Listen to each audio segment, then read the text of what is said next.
Right, sorry I haven't posted in a while. I did do a feeding vid, and then for some reason or other I was missing the intro kind of first vid. But yeah, happy Halloween. Hope everyone had a great time, and this is an unboxing. And this is probably the last tea you will see of the year, because in the UK it is going cold. It's not quite frost yet, but it's kind of getting there. So obviously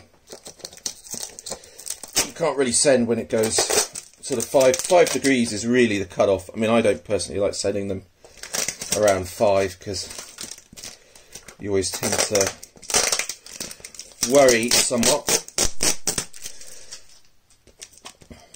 But the reason I got this one in is because I thought it was a good time to get it in. It's a female, and I have 2 of this species already. It's very well wrapped, so this could take some time. So excuse if I witter on somewhat.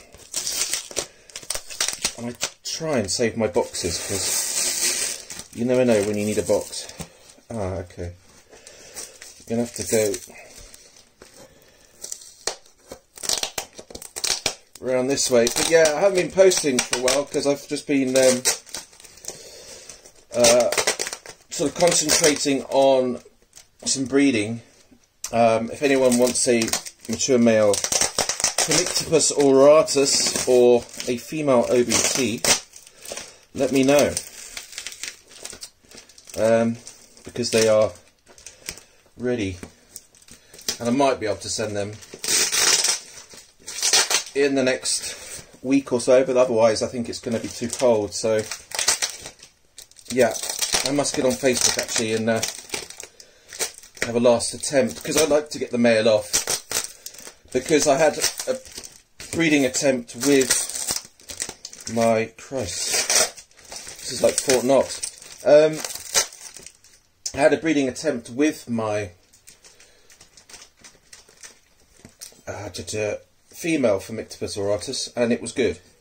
And then since then I've had no joy, and she's just not interested. So I think first time was a charm. I'll try not to slash myself. Sorry this is all off camera, but I mean I can't be dealing with sharp knife and... Right. Oh, it's hotter than a witch's crotch in here. I've got the temperatures up a wee bit because the other good bit of news is my Sturmy Boudica has a sack, and I haven't been able to show you because I just don't want to disturb her. Annoying thing is I haven't really watered her for ages, but I'm sort of chucking in the odd syringe every week, or a couple of syringes every few days, just to make sure the humidity is up. Now I haven't prepared a enclosure yet, so I just want to have a look at this tea. Heatback's got a little bit of warmth left in it, but not much, but that's to be expected. Now, what is the tarantula? Well, it's an Ornithoctonus boreotibialis, which is, I can't remember, is it the Thailand golden fringe? That's off the top of my head, so don't quote me on that. I might have to press pause at some point just in case the video runs out, because usually I do this quicker, but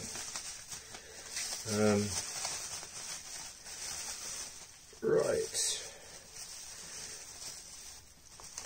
Oh, it's quite damp in there.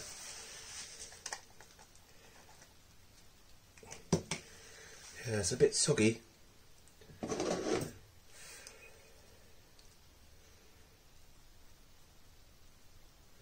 But then again, they are quite wet species. Hope you can still see this. Can you still see this? Yeah.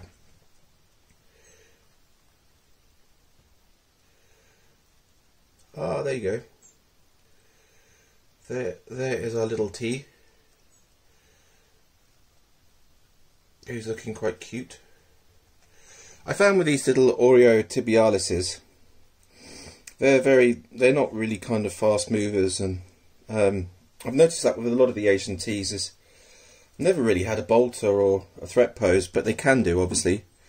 We're talking kilo brachys, of course, or what's the other one? Cereopagapus. I'm not sure what the plural of that is. Cereopagapuses. Whoops, that sounds a bit like bagpuss. I'm going to put this little chap back in. Let me just have another look. Yeah, I think this one's going to be fine in this little enclosure I've got. I'm just going to go and set the enclosure up. Make sure that's on safe. And then press pause. And then...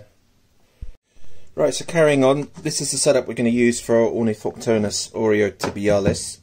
I've watered down the sort of end here, and I'm using a shot glass water dish. Ideally, what I should have done is set this up beforehand just to raise up the humidity a tad. But it's quite warm and humid in the room, and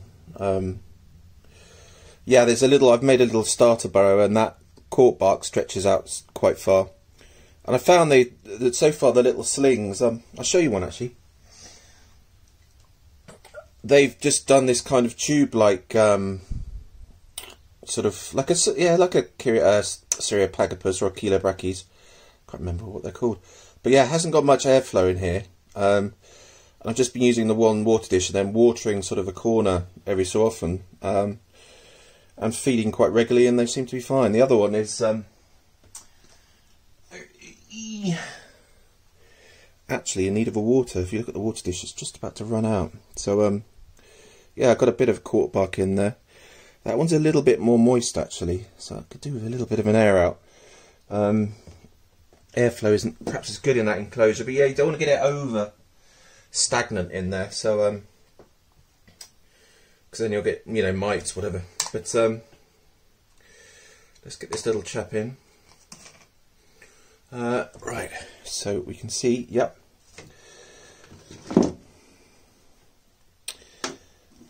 So yeah, if anyone wants any, well, I don't know if he's still going to be selling, but the chap who was selling these has got a couple of Pamphos and other little juvenile females. Plump, plump, plump, plump, plump. Probably easier if we just do it like this. Oi, sorry, sausage. Wonder if we can just get you out like so. Oh.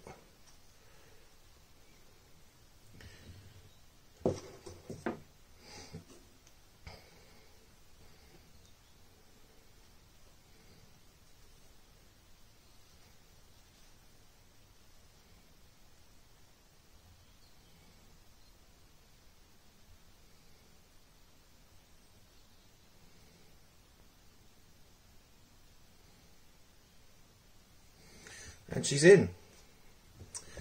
Don't know if you can make her out still. You can. Just, oops, that's her pot.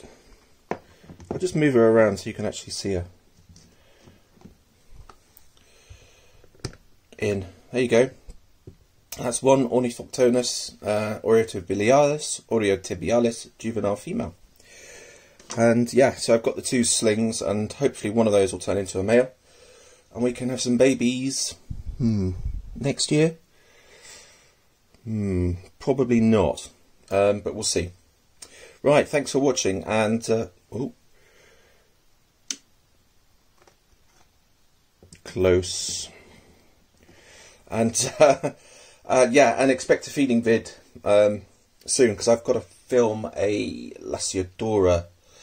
Is it Difficilis klugi? But I was meant to film and then forgot. Anyway. Cheers.